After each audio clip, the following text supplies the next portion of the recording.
सिर्फ 3 मिनट्स की ड्राइव और आप पाकिस्तान के सबसे एडवांस मेडिकल कॉम्प्लेक्स तक पहुंच जाएंगे। CDA ने 2300 किनाल का मेगा प्रोजेक्ट रिवील किया। 600 किनाल पर जिनाह मेडिकल कॉम्प्लेक्स, 800 किनाल पर दानिश यूनिवर्सिटी। इसके साथ ही 16 एंड 17 एवेन्यू का अर्थवर्क फुल स्विंग में। दोनों avenues directly Srinagar highway interchange से कनेक्टेड, मतलब सिल्वर सिटी से इस्लामाबाद के किसी भी कॉर्नर तक नो ट्रैफिक, नो हैसल। और ये सब AI integrated, 100% paperless, fully cashless fiber optic services बहुत जल्द लॉन्च होंगी।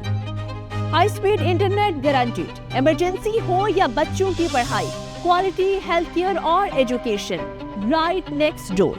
Silver city, your gateway to Pakistan smartest neighbourhood.